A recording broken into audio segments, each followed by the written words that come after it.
Olá, há uns 3 anos atrás a gente iniciou um trabalho de consultoria da nossa empresa de orientação para um processo de certificação de edificação sustentável. Então o que é isso?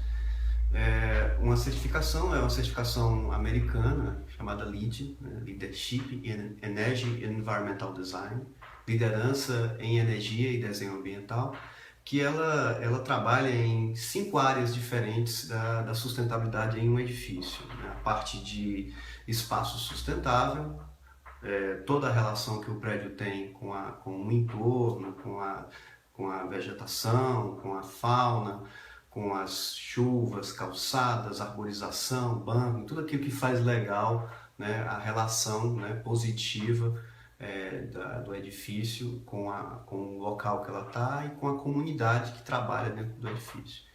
A segunda área desse processo de certificação é a energia e a atmosfera. Então o prédio ele tem que ser energeticamente eficiente, os processos de toda a instalação elétrica, geração de energia fotovoltaica local e sistemas aqui no caso do Nordeste, de ar-condicionado eficiente, no norte do planeta, nos lugares mais frios, sistema de aquecimento eficiente para que não se gaste muita energia.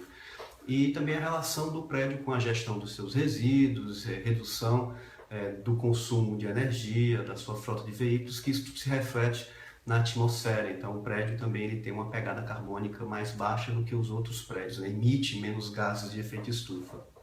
O prédio também, a certificação também trabalha as questões do uso racional da água. Então é um prédio que tem torneiras inteligentes, que trabalham da parte da eficiência da água, que reutiliza a água, as chamadas águas cinzas, né, que são as águas do lavatório, né, águas que não são realmente contaminadas, como as águas negras de sanitário, e essas águas cinzas elas vão para uma estação de tratamento de águas cinzas, e dessa estação vai para o sistema de irrigação do jardim, né? A parte, tanto os jardins internos, caso o edifício queira ter, que é uma coisa super legal, ter jardins internos no edifício, como os jardins externos, caso esse edifício tenha uma área aberta ao público, né, de passagem.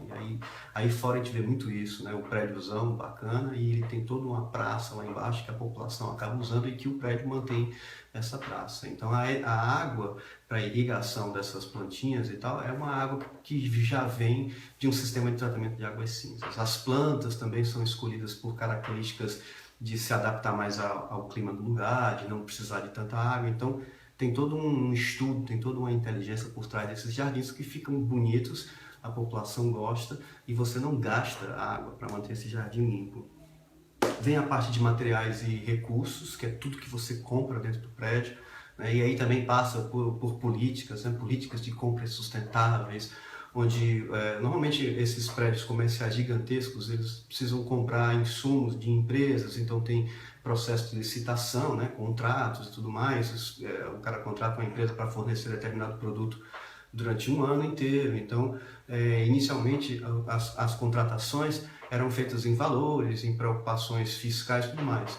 Com o processo de certificação de prédio sustentável, perguntas como direitos humanos, né, detalhes ali no contrato que diz, não queremos crianças trabalhando na empresa que está nos fornecendo tal produto, não queremos exploração de mulheres. Então tem toda uma política, né? O prédio também, a certificação também traz questões como qualidade do ambiente interno, se o ar-condicionado está muito frio para as mulheres que vão de saia, se o ar-condicionado está muito quente para os caras que trabalham de terno, se o sistema do ar-condicionado está sendo mantido, uma vez que aqueles ductos podem pegar poeira e tal. Então tem todas as políticas de limpeza, de alta eficiência, para evitar que a pessoa que vai fazer a limpeza, né, normalmente equipes terceirizadas, que vão fazer a limpeza de um grande edifício. Então o cara começa a limpar um banheiro, por exemplo, da área do sanitário e termina limpando o banheiro na pia onde você lava as mãos. Então cria uma contaminação cruzada. Então todas essas políticas de limpeza são trabalhadas. A questão do material que você usa, então eles sugerem que você diminua drasticamente a questão dos desinfetantes, que tem muito cloro, que muitas vezes faz até mais mal do que a própria sujeira, né? Em alguns casos eles substituem o desinfetante por água ozonizada, né? Essa mesma água que a gente bebe, só que o ozonizador é industrial, gera bem mais. Então o cara enche o balde com água, teoricamente, ele não precisa colocar desinfetante, ele bota um pouquinho de detergente neutro, só para tirar um pouco da gordura e tal, então você acaba limpando o prédio sem estar trazendo esses contaminantes. Muitas coisas, a parte de onde o sol está batendo no prédio, como é que você protege a superfície do prédio do calor do sol, né? Vidros com película, com minerais que seguram o comprimento de onda infravermelho do sol. Então o calor não passa, né? Ou passa menos calor e mais a luz passa, com um filtro de luz que não danifica os objetos, né? Porque o sol acaba... Então, mas com isso você tira as cortinas, você tem visão, né? Você tem a luz natural, e quando a luz natural entra, você pode desligar as lâmpadas daquele local, porque não vai estar sendo necessárias. Então, pá, economia de energia. Se você automatizar esse sistema de iluminação, que a certificação também dá algumas dicas, né? Você pode, por exemplo, durante determinada hora do dia, onde a inclinação da luz vai até tantos por cento de uma sala, todo aquele corredor de luz desliga. Da mesma forma, os ar-condicionados, que funcionam por presença. Então, se o prédio funciona até às 7 horas e metade dos, sei lá, 60% dos colaboradores vão embora às 5 horas da tarde, então não há necessidade que todos os ar-condicionados fiquem ligados. Então, os sistemas eles são autônomos, então eles desligam, porque não tem presença de pessoas. Então, então vai economizando aqui e acolá. E você vai vendo esses prédios se tornando eficientes, políticas antitabagismo, né, e estimulando os colaboradores a parar de fumar, bicicletários, né, muitos prédios possuem áreas específicas para o colaborador, né, muita gente vem de bicicleta e transporte coletivo, carona solidária, espaço no estacionamento para quem está dando carona. Então tem todo um contexto bem interessante, muito complexo e rico, com relação à certificação LEED, né, que é uma certificação para prédios sustentáveis. E nós tivemos essa oportunidade de trabalhar nesse processo. E inicialmente a gente ficava um pouco preocupado porque a gente não sentia muita firmeza na nossa própria cultura aqui da região, né, a cultura como um todo, no planeta inteiro, a relação do homem com a construção é muito falha. Mas foi um processo de educação de ambas as partes, tanto a equipe de consultoria como a equipe que estava desenvolvendo, implementando o processo mesmo no edifício. E foi uma experiência super saudável com relação a isso, de você ver os processos sendo amadurecidos e melhorados, e esse é o que a gente espera para o futuro. E quando esse futuro ele acontece dentro de casa, dentro de uma realidade que nós achávamos que ia ser muito difícil, e de repente acontece, e você fica até surpreso, puxa vida, conseguimos certificar o prédio, porque é uma certificação relativamente difícil de se conseguir.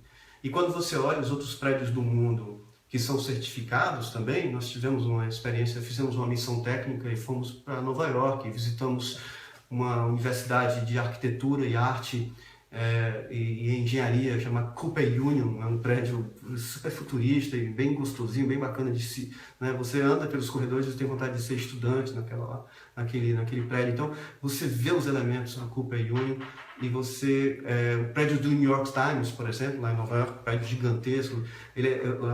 A área do New York Times é tão grande em Nova York que ele acaba pegando um quarteirão e ele cria uma passagem no meio do quarteirão por dentro do prédio, né? Você pode passar por debaixo entre o New York Times sem precisar entrar realmente, né, nos elevadores e tal.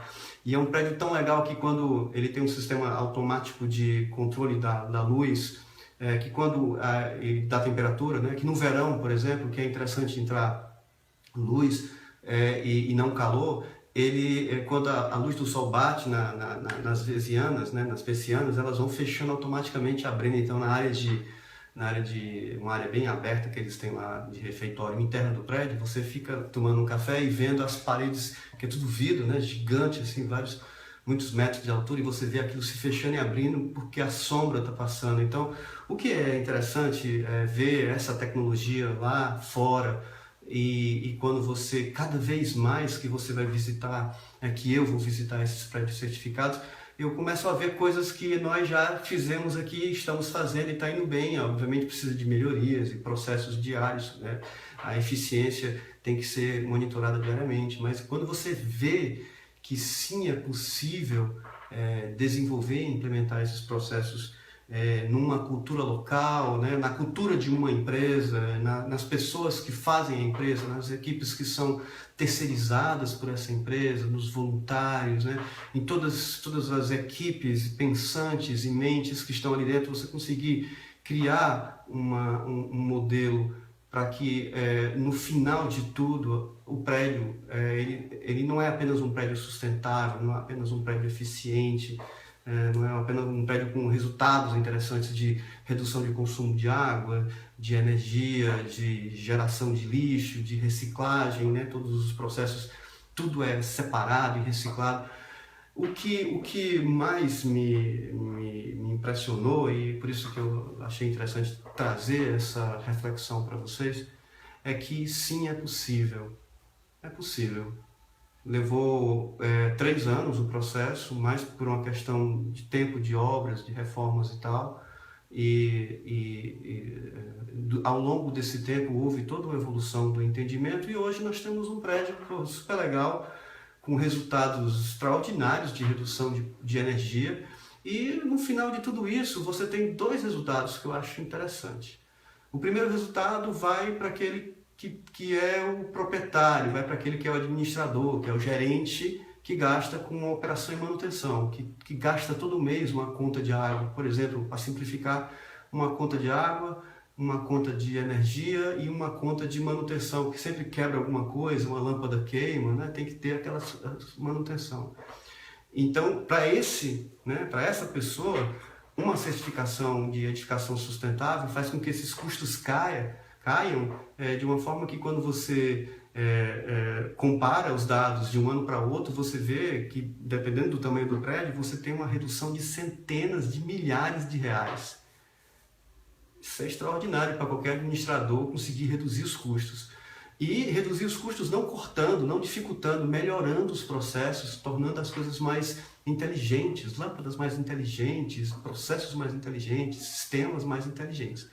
E aí, o segundo ponto que eu acho que é o fundamental, né, e para isso é a existência, para isso que nós construímos casas, edificações desde a época do homem primitivo, é que as pessoas que trabalham num edifício que é certificado, né, um edifício sustentável, essas pessoas são mais felizes. São mais felizes porque os